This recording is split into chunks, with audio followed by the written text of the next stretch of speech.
Okay, Grump, tell us the story. Well, Gustav Vasa was fleeing from the Danes. They were trying to kill him because he was leading an independence movement in Sweden. Sweden, way back this was in the 1600s. Sweden was under the Danes. The Danes ruled everything. They ruled Norway, Sweden, and everything, and they were oppressing the Swedes. And they were after Gustav Vasa, and he was on the way to some refuge up in the woods in Norway. He would be safe after he got over the Norwegian border. So he was coming up through Usa there, and his friends had hidden him under a load of hay, and there were Danish soldiers that were following his hay load going up the road there past Lake Siljan because they suspected something funny, and they suspected somebody might be hidden in it. So finally, after following a while, they ran their lances through the hay, came up and ran their lances through the hay, and so Gustav Vasa was wounded, and he was bleeding some. It wasn't any mortal wound, but it gave him away. So they saw the blood, and the Danes and said, "Oh, he's in here." Well, Sven Elfsson was the name of the farmer that was driving the horses that was taking the Gustav Vasa to safety. And so as the Danish soldiers came up behind and started looking at this blood dripping out of the hay load, he took his knife and he slashed the horse in his hind quarters. So the horse started bleeding. So when they came around up to the front and said, "Where's that blood coming from?" Well, look at here, Sven Elfsson. He said, "My horse was bleeding." So they were satisfied, and they went away. So he escaped, and then he was just freezing. It was very cold, and it was very cold. So they stopped. Sven Elfsson pulled into a hut there in the woods and asked him if the king could stay overnight. So they took him in, and they made a bed for him upstairs in the house. And about midnight, the Danish troopers, the Danish who were guarding the road, they came along and came in and said they're going to search the house because we think there's something fishy here. Well, actually, when the Danish soldiers came in, the woman was given, Gustav Vasa, the king, was giving him some soup, and Sven Elfsson was sitting there eating too with the king, and so the woman, she was no dummy, and she went up to the king, Gustav Vasa, and slapped him in the face, and she said, "You lazy log, get out and do the chores." So he got up and rushed out into the barn, and so he escaped. They thought it was her husband. Okay, but my grandma had this story. Their mother,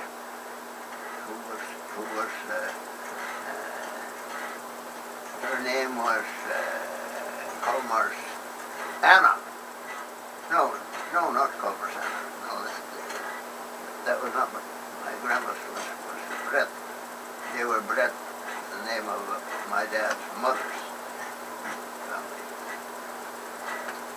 When they take the cattle up to the summer pasture that was about 5 miles away up in the woods, and their mother, my grandma, was about 7 years old, and her sister, who was named Annie. She was 5 years old. So the 7-year-old and the 5-year-old, they were going one day up to see their mother in the summer pasture, and they were walking, and they each had a a little sandwich of homemade bread and cottage cheese to eat on the road. So they were walking along the road there and going up to the summer pasture, and they saw this big dog following along. He was just following, walking along behind them, just like he's minding his own business. And then they came to it was a small stream that they had to cross. It was deep enough so they'd get their clothes wet, but they could walk across. So as they came up there before they started to cross, this dog came right up to them, and my grandma, she broke off a little bit from her sandwich and held it out to him and said, "Here, nice doggy." And that big doggy, he just, whoa! He jumped up in the air and turned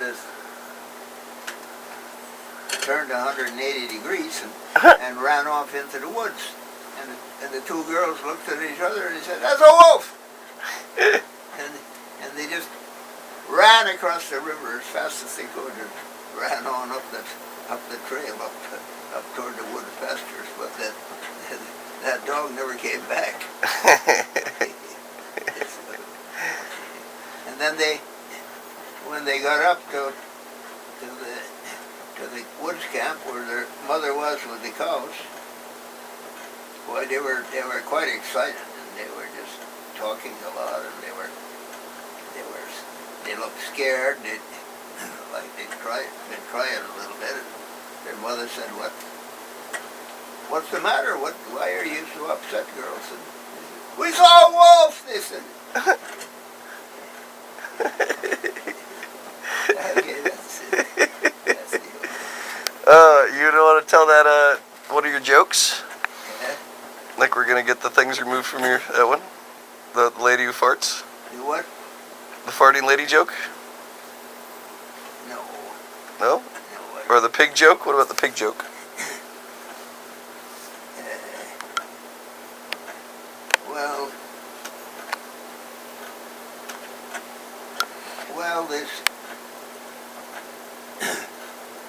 This pastor from up in northern Sweden, he was about 1950, we were visiting with him. He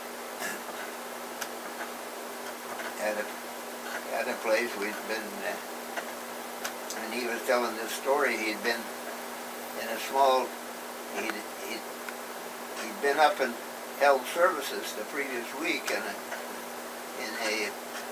a small church up in the woods up in Usa. And he said there was this old man there who got up and he told a story, and he said he'd been living a terrible life. He was drunk most of the time and just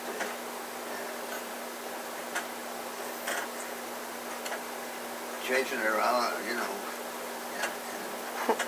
doing bad things, and then he got religion. And then he said, "Now I sleep like a pig in a straw stack." He said. This pastor said he got so full of laugh, he just, after service, he just went outside the building and he just had to lay down on the ground. He rolled on the ground laughing. He's like a pig in what? Pig in a straw stack. A straw stack, okay. That was the epitome of comfort and happiness. It was a pig in straw.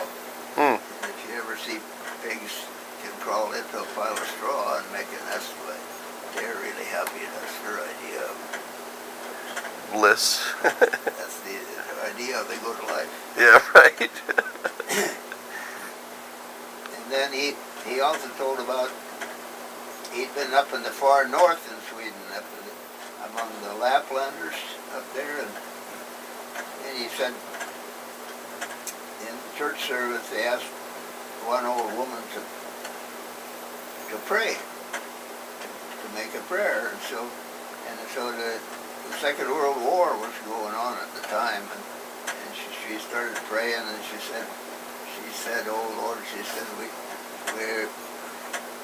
"the world is in in so much trouble. We hear these stories about so many people being killed by bombing and people being prisoners, people being tortured in the prison camps and so on.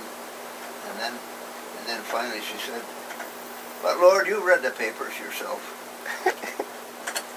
I don't need to tell you all about it. He said he got so full of laugh that time too that he just, afterwards he just had to go out and laugh. Out in the woods outside. Laugh therapy. You ever seen that? And it's big in India. They'll have a whole group of like 50, 100 people, and they'll have one person in the center.